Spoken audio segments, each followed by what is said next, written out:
All right, hello everyone. Welcome back to Writing 123, Thinking, Writing, and Research. This is James Watson, and I'm just going to give you a quick introduction to the search tools that NCU has available for you.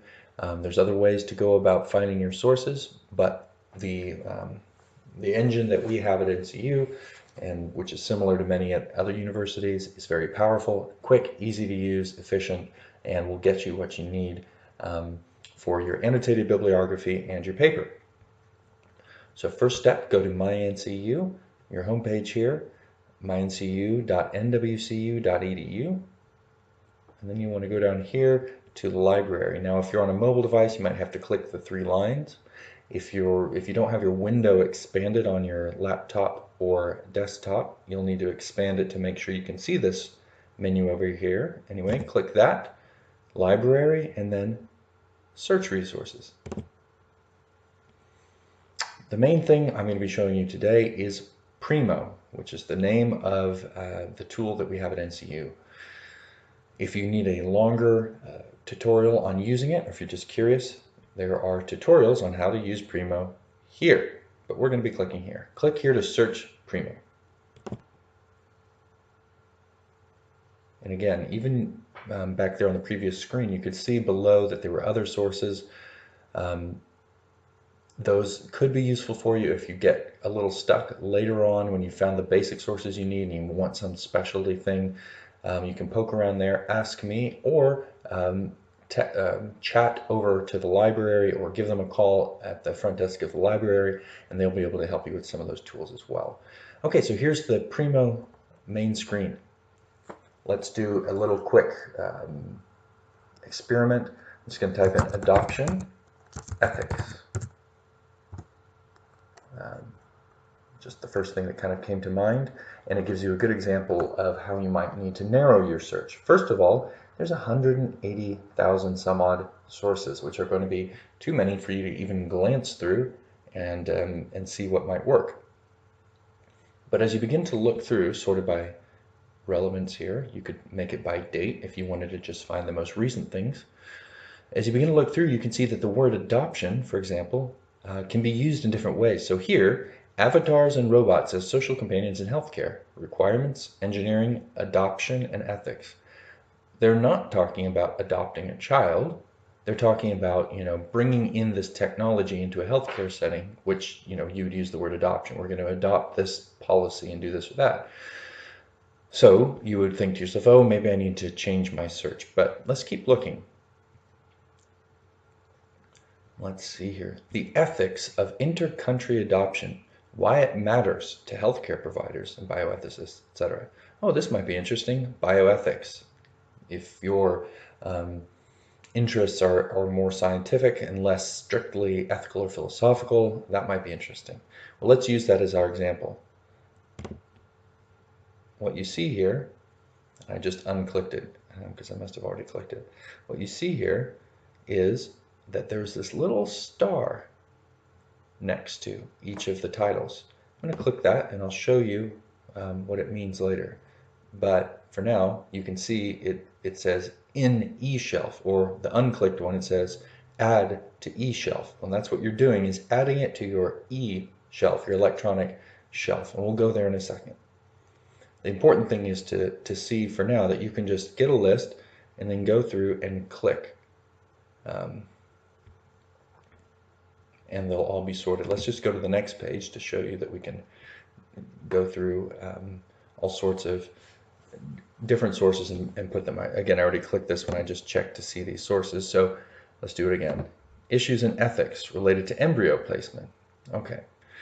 Now, I want to show you a couple things just from our main search screen here. First of all, we could have narrowed down our search in a number of ways, but one of the most important ones for you is right here, peer-reviewed journals. Here it will only show you those articles that have been published in a peer-reviewed journal. And what that means is that you can trust this source to be scholarly. That is, it's been reviewed by a group of experts that are peers in their field to the author and in the subject that's being written about. That's going to be important, and I'll give you a little more detail on that. There's a handout about sources, but also in the video I will make about your annotated bibliography. But for now, it's good to know that you'll need to use primarily peer-reviewed sources, whether books or journal articles that are peer-reviewed. So I've clicked that to limit it just to peer-reviewed things, so you can rest easy knowing that everything here should be scholarly.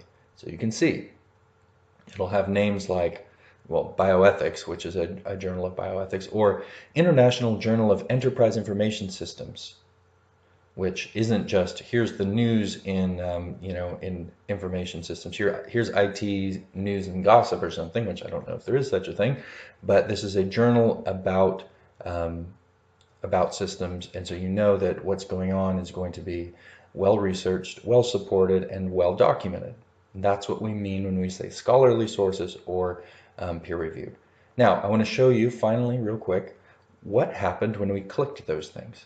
It went up here to your eShelf.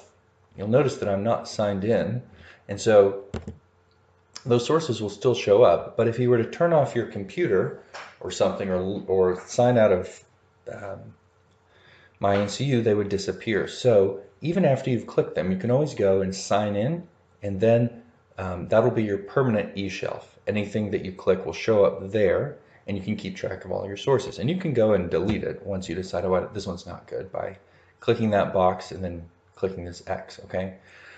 But once you sign in, then anytime you come back to the library online, it'll show up again, these sources. So here we are at our eShelf. And I just want to show you one thing primarily.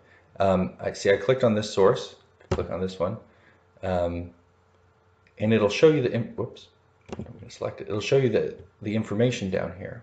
You could view the full text, and you can do that straight from the search screen too, but you could view the full text.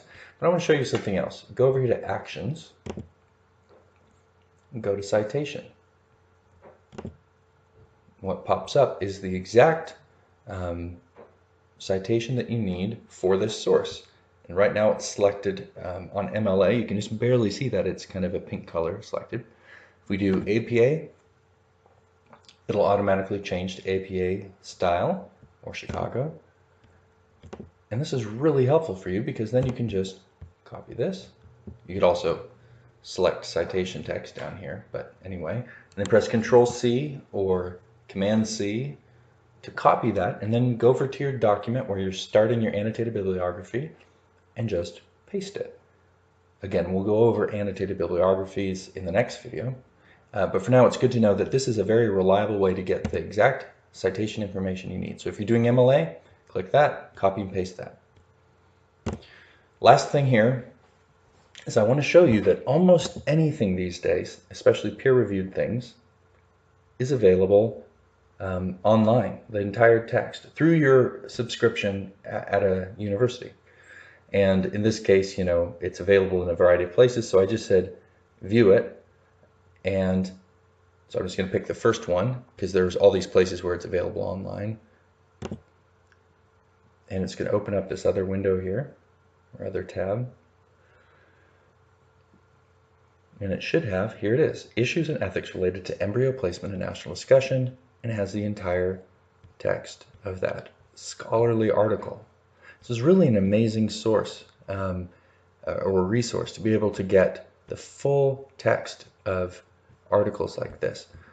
In a lot of ways, this has only come about, at least so extensively, in the last 10 years.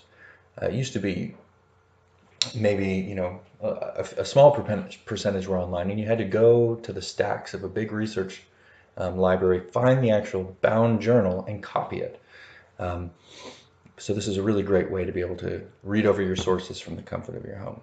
Okay, so that's your basic overview of Primo. I'm going to come up on my 10-minute screen recording limit here in a second, so I'll finish up this video. But if you have any questions on this, don't hesitate to ask, but that should be able to get you started on finding a bunch of your sources. And we'll talk about how to discern what sources are best for you and what to do with your annotated bibliography in the next video. So until then, enjoy searching Primo. Thanks.